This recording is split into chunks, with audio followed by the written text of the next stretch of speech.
tubuh yang kuat, dengan tubuh yang sehat Tuhan. Kami mampu melangkah Tuhan ke tempat ini semuanya hanya karena anugerah dalam kehidupan kami Bapa. Terima kasih buat hari demi hari Tuhan yang kami boleh lewati dengan pemeliharaan-Mu Tuhan, dengan kasih setia-Mu dalam kehidupan kami. Pagi hari ini Tuhan, kami mempersembahkan kehidupan kami untuk memuji Engkau, untuk menyembah Tuhan. Dan biar Engkau hadir Tuhan di tengah-tengah kami pada hari ini. Kami undang Roh Kudus penuhi setiap kami Tuhan. Terima kasih Tuhan, terima kasih ya Bapa. Kami siap untuk memuji Engkau di dalam nama Yesus. Kami berdoa, sama-sama kita katakan amin. Haleluya. Saya undang kita semua bangkit berdiri. Kita akan memuji Tuhan. Dia alat sumber kekuatan.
menyembah Engkau.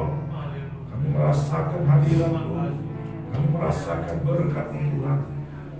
Saatnya kami akan mendengarkan firman-Mu. Berfirmanlah Engkau Tuhan. Engkau hadir.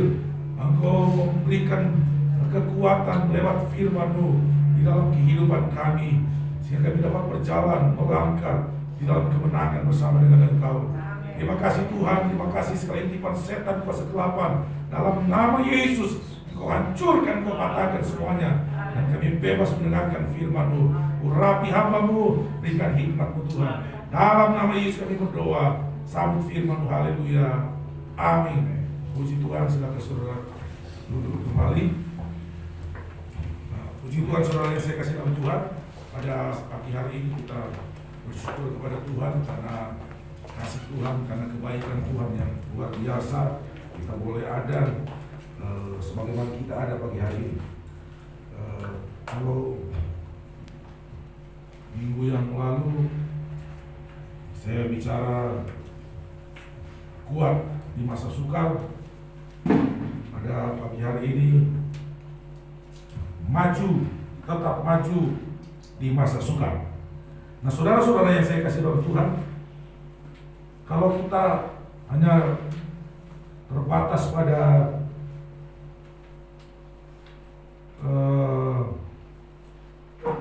kuat, tapi kita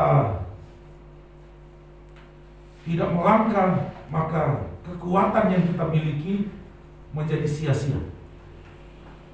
Begitu banyak orang yang kuat tetapi tidak memanfaatkan kekuatan yang dia punya, kekuatan yang dia miliki, sehingga kekuatan itu berlalu begitu saja menjadi sesuatu yang sia-sia.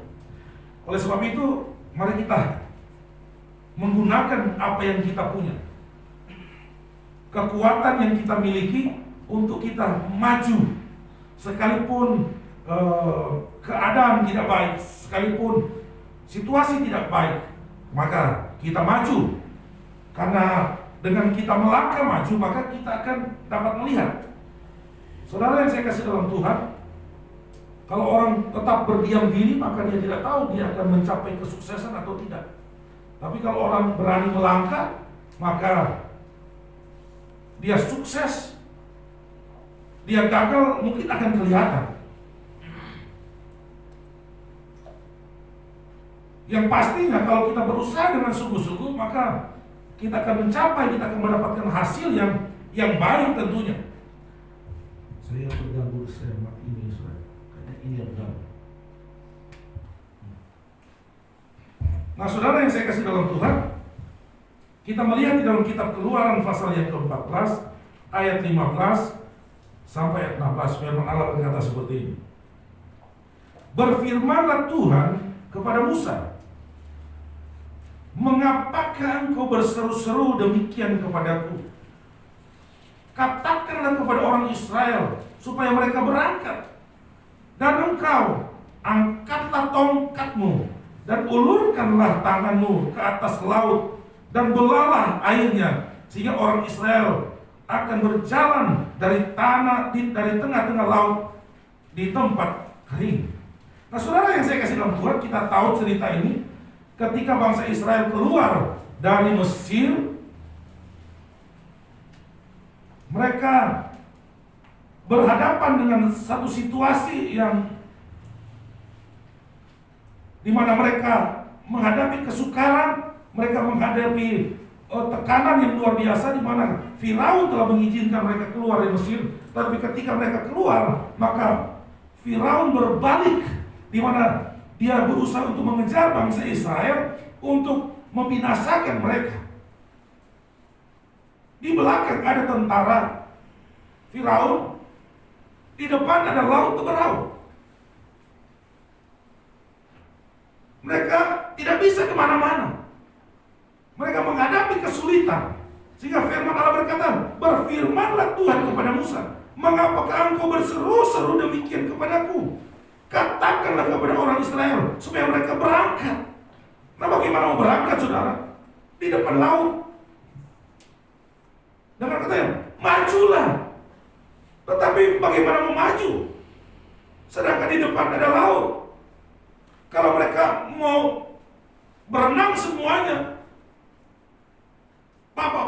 ibu-ibu, anak-anak, binatang-binatang yang mengikuti mereka, harta benda yang begitu banyak, maka mereka akan tenggelam semuanya dan mereka akan mati. Nah saudara yang saya kasih dalam Tuhan, kita ingat ketika Tuhan memanggil Musa, maka Musa dibekali dengan berkat mujizat-mujizat di tangan dia. Masih di tanah Mesir dia dapat melakukan berbagai mujizat di depan Firaun. Tongkat yang ada di tangannya pernah dilemparkannya ke tanah dan dia menjadi ular. Seharusnya Musa mengingat bahwa di tangan dia ada kekuatan. Kalau saya katakan kemarin, kuat di masa sukar. Ada kekuatan, kita punya kekuatan, namun kekuatan itu akan bermanfaat, kekuatan itu akan berguna ketika kekuatan itu kita pakai. Kita maju, kita berangkat, kita melakukan aktivitas dengan kekuatan yang Tuhan berikan kepada kita. Sehingga Tuhan berkata, dan engkau, Tuhan berkata, dan engkau Musa, angkatlah tongkatmu dan ulurkanlah tanganmu ke atas laut dan belalah airnya. Tuhan mau katakan, kamu punya kuasa, kamu punya kekuatan. Gunakan itu, angkat. Pakai tongkat itu, kuasa yang ada padamu. Pegang itu air, belah itu laut, maka laut itu akan terbelah sehingga kamu dapat berjalan di tanah yang kering di tengah-tengah laut. Nah saudara yang saya kasih dalam Tuhan, nah ini yang saya mau katakan, maju atau tetap maju di masa yang sukar.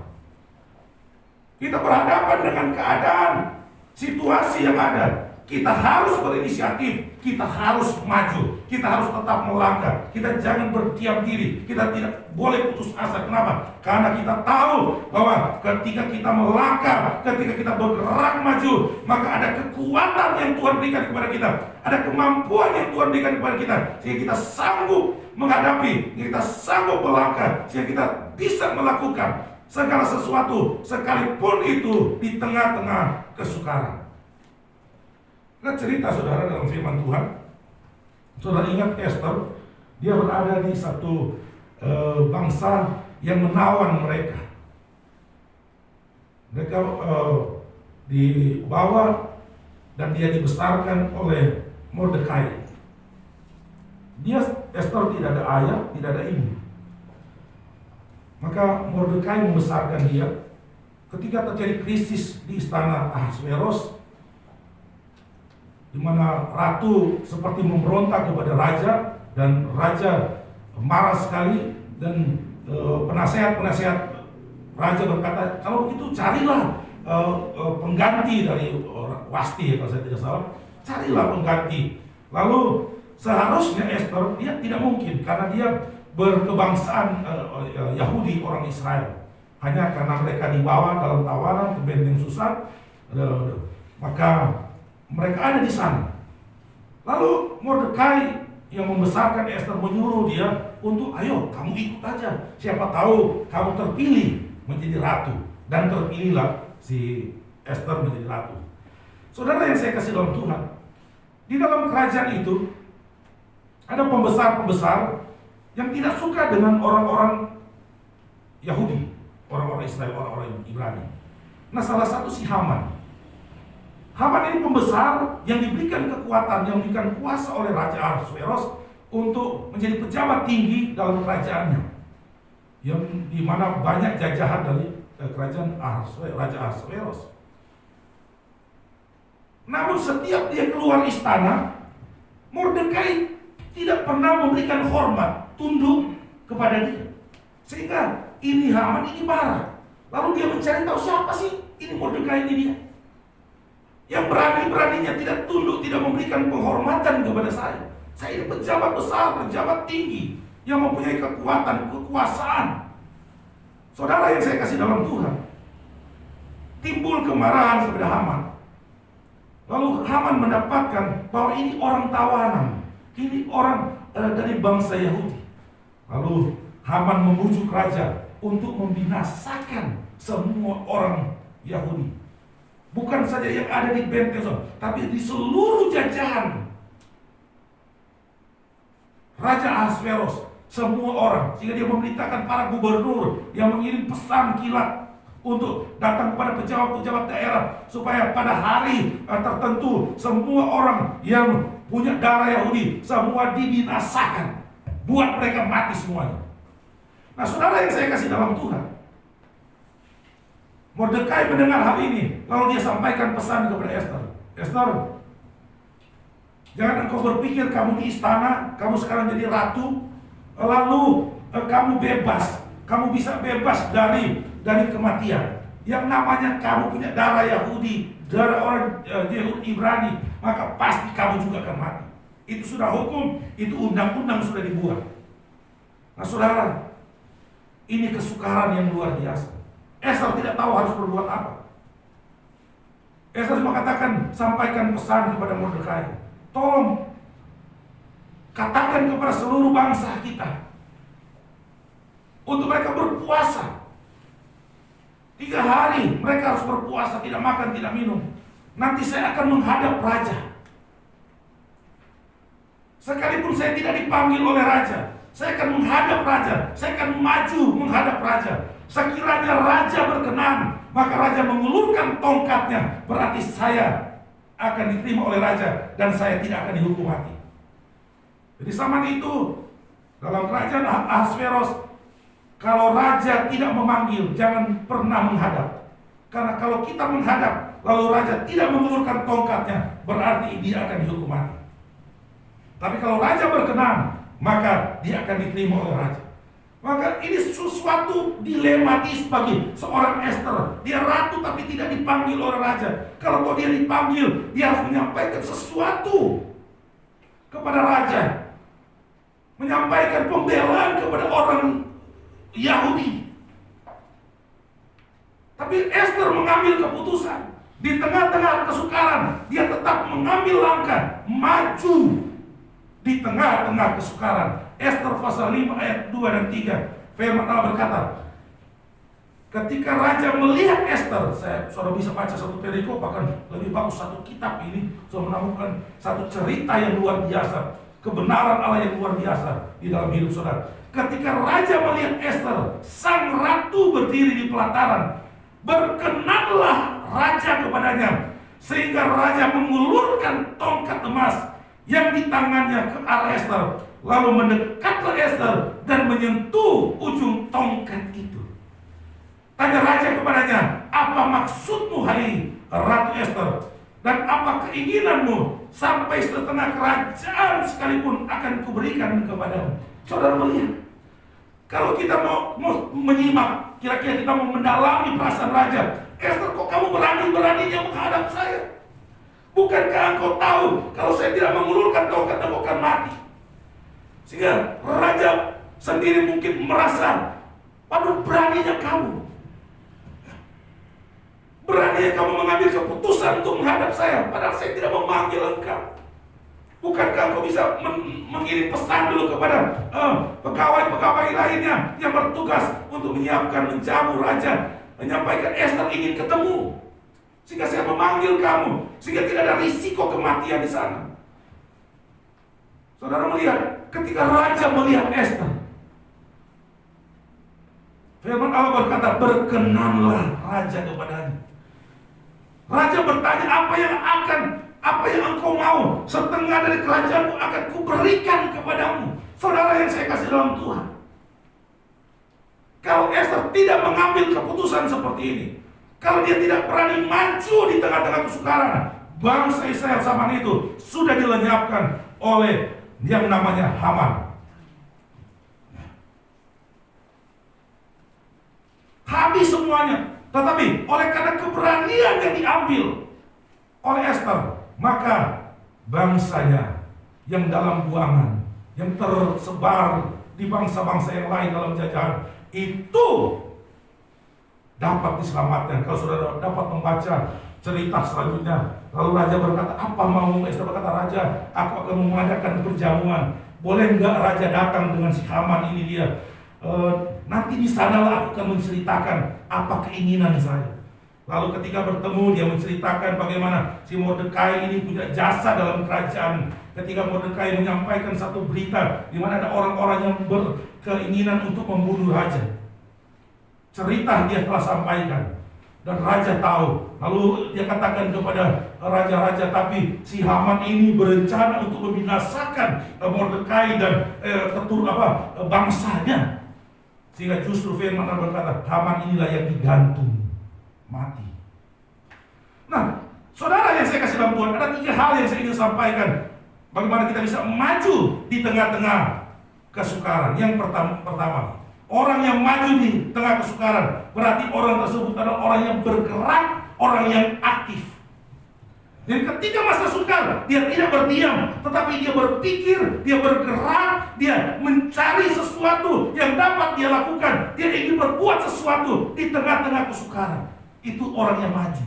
Gambaran dari orang yang bergerak, orang yang aktif, menciptakan ide-ide, menciptakan satu peluang-peluang di tengah-tengah kesukaran.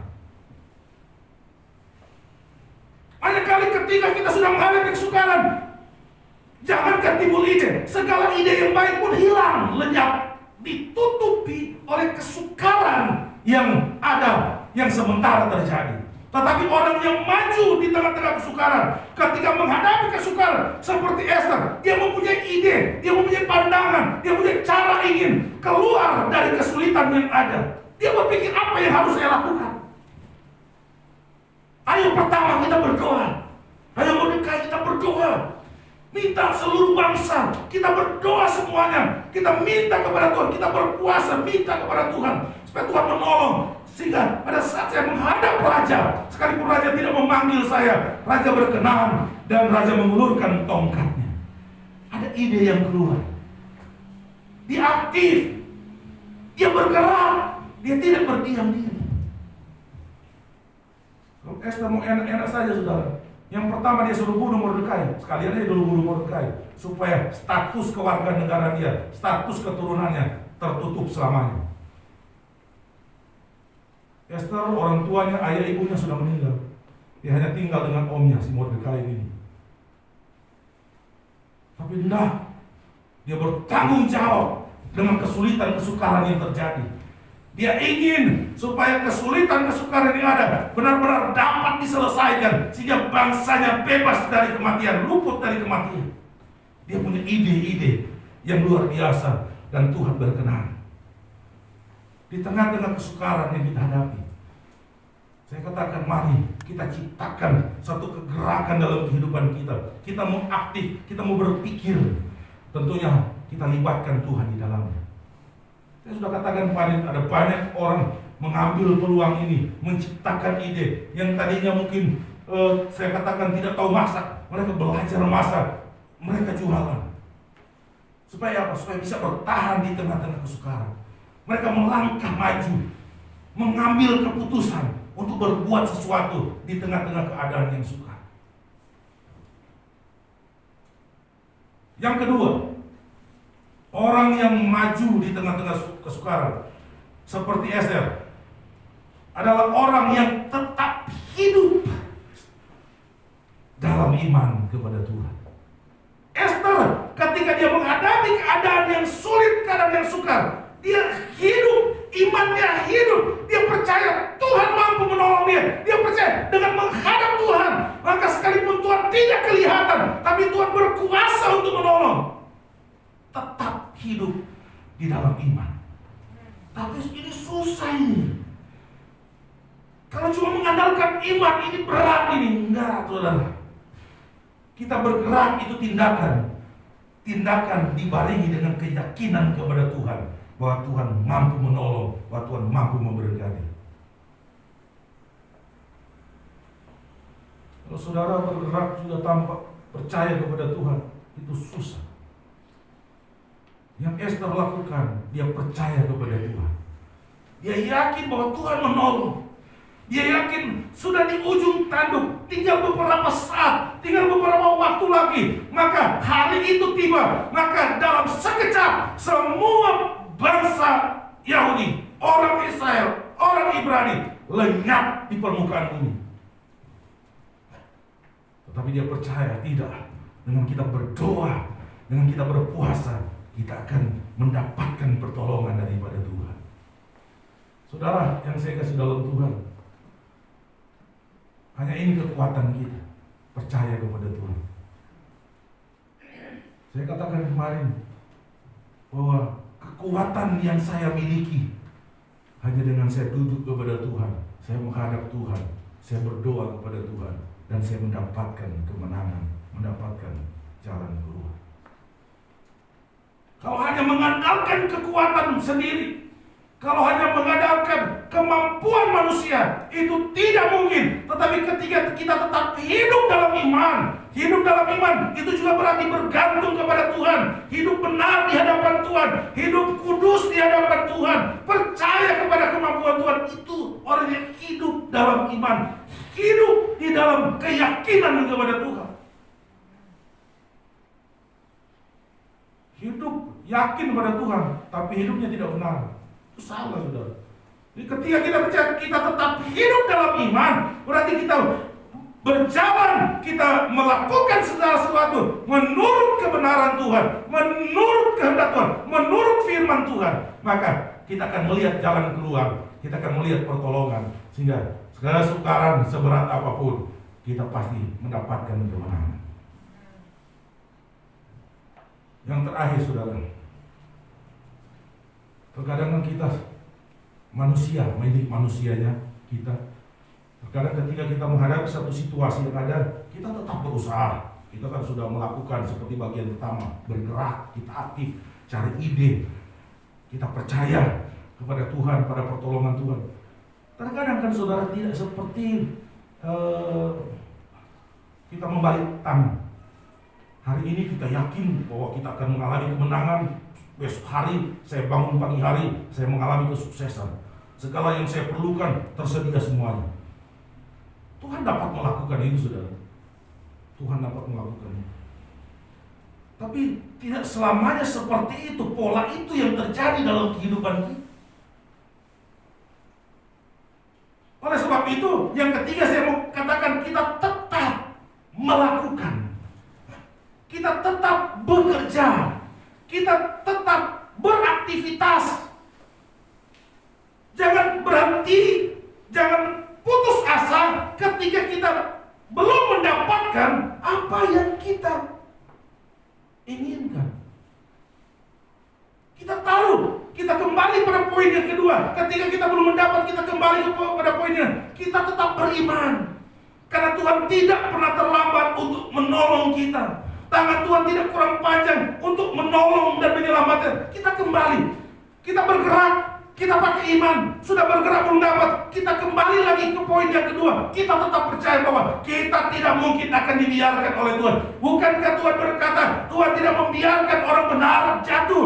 Bukankah Tuhan berkata, orang benar apabila dia jatuh, dia tidak sampai tergeletak? Percaya, kembali lagi kepada iman. Maka kita akan melihat bahwa kemenangan ketika kita melangkah maju, kemenangan kita akan capai. Kita kembali kepada bangsa Israel.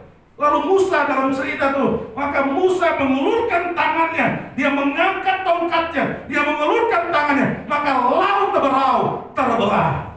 Kesukaran, tidak ada jalan keluar. Tetapi ketika Musa mengambil keputusan seperti perintah Tuhan, maju, melangkahlah, angkat tongkatmu, taruh tanganmu, maka laut itu terbelah. Maka itu terjadi kesukaran yang besar, yang sementara dialami oleh bangsa Israel, dapat terselesaikan oleh karena kekuatan yang Tuhan berikan.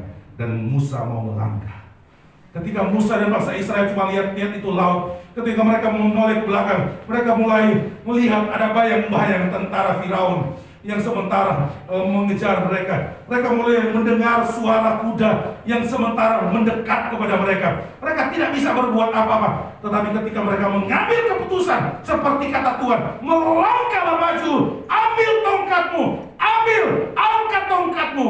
Maka Musa mengambilnya dan Musa mendapatkan jalan keluar. Saat ini saudara yang saya kasih dalam Tuhan, kita mau melangkah, kita mau maju. Kita tidak boleh berdiam dalam keadaan seperti ini. Kita percaya ada Tuhan yang akan menolong kita. Tuhan tidak mungkin menolong ketika kita terus berpangku tangan, tidak mungkin. Tapi ketika kita mulai mengangkat tangan kita mulai menggunakan kuasa, kekuatan yang Tuhan berikan kepada kita. Kita mulai angkat itu. Tuhan, bukankah Engkau memberikan kuasa kepadaku? Bukankah Engkau memberikan kekuatan kepadaku? Sekarang aku mau mengangkat tongkat itu, Tuhan. Aku ingin mengangkat tongkat itu supaya kesulitan yang ada di depan mataku, masalah yang sementara di depan mataku, aku akan ambil tongkat itu dengan kuasa yang Engkau telah berikan. Maka masalah persoalan yang ada di depanku oleh tongkat, oleh kuasa itu, maka semuanya selesai. Kadang kuasa sudah tidak gunakan. Yang sudah lihat hanya masalah dan masalah. Masalah yang besar itu terus yang menjadi pandangan kita. Dan masalah itu tidak berakhir. Justru masalah itu makin besar, dan makin besar. Saudara melihat hasil dari orang yang melangkah maju. Masuk pasal 126 ayat 1-6. Hasil dari orang yang melangkah maju. Nyanyian siar ketika Tuhan memulihkan keadaan Sion. Kalau berbicara ketika memulihkan, berarti ada sesuatu yang rusak lalu dikembalikan, dipulihkan kembali. Keadaan kita seperti orang-orang yang bermimpi. Saudara, ketika Tuhan memulihkan keadaan Sion juga berbicara tentang gereja Tuhan.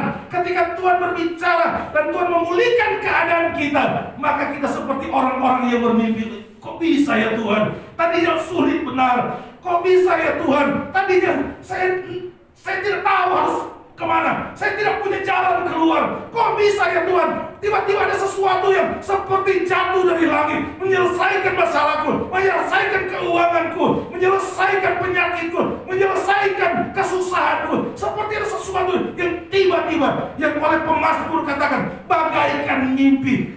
Kita seperti orang-orang yang bermimpi. Pada waktu itu mulut kita penuh dengan tertawa, dan lidah kita dengan sorak-sorai. Pada waktu itu berkatalah orang di antara bangsa-bangsa, Tuhan telah melakukan perkara besar kepada orang-orang ini. Amin, saudara. Kita akan tertawa-tawa. Bukan apa, kok bisa ya? Ini tidak mungkin, ini tidak bisa. Kok sekarang bisa ya? Kita akan tertawa, terheran-heran. Tertawa bukan karena kita sudah gila karena persoalan yang ada, tapi kita tertawa karena pertolongan Tuhan, karena mujizat Tuhan yang Tuhan sudah kerjakan dalam kehidupan kita, yang di luar kendali kita, di luar kemampuan kita, tapi kita melihat Tuhan mengerjakannya bagi kita. Kita keluar dari kesulitan, kita tertawa, kita kegirangan. Ketika orang melihat kita tertawa, ketika orang melihat kita kegirangan, orang berkata, Tuhan sudah turun menolong, Tuhan sudah turun memberikan keajaiban, Tuhan sudah berperkara dan melakukan perkara yang besar dalam kehidupan mereka. Saat ini mungkin orang sementara melihat kita, orang katakan, apakah mereka bisa bertahan di tengah-tengah kesulitan? Orang sementara mengamati kita, apakah bisa ya dia hidup di tengah-tengah kesulitan? Saya mau katakan, kita mau maju dan kita mau melangkah. Kita akan membuat orang terheran-heran melihat kita. Kita akan mendengar perkataan orang, Tuhan telah melakukan perkara besar kepada orang-orang ini. Ketika mereka mulai menunjuk kita kepada orang-orang ini, kepada jemaat Philadelphia, kepada jemaat Tuhan, Tuhan telah melakukan perkara besar sehingga kesulitan yang mereka hadapi, kesulitan yang mereka alami sudah selesai semuanya.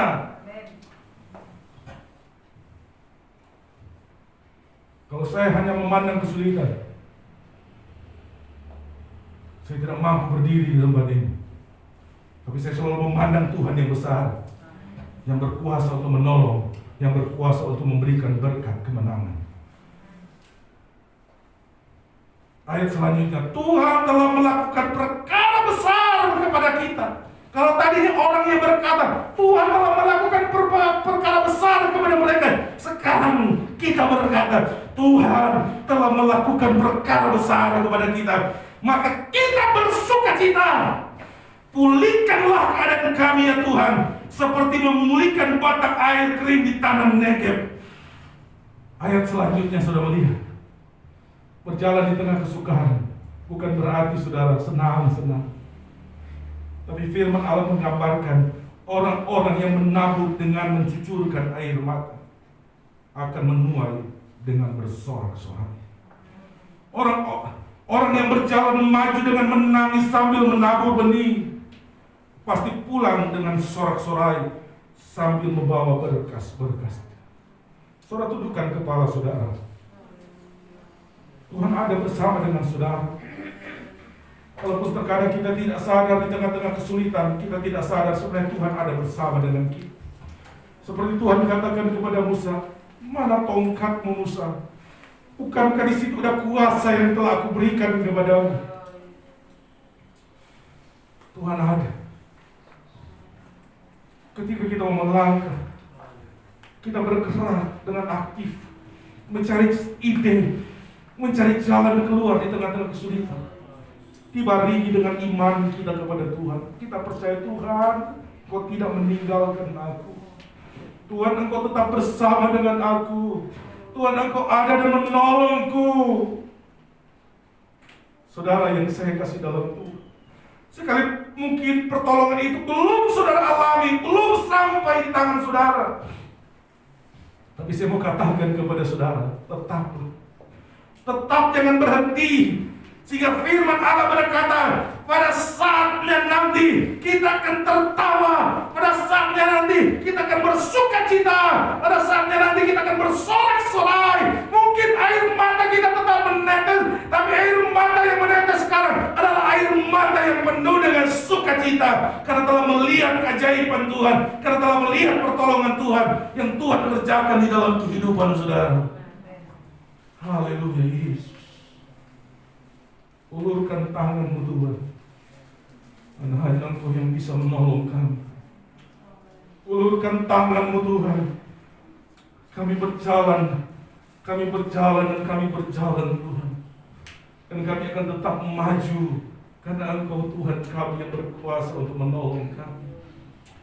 Haleluya Yesus. Berarti musik yang ada, kita nyanyi itu pujian. Tuhan selalu menolongku. Saudara nyanyikan dengan iman. Jangan nyanyikan pujian ini sekedar saudara tahu. Saudara, syair ini menjadi syair yang mati, tidak ada arti apa-apa kalau saudara tidak barengi dengan keyakinan sungguh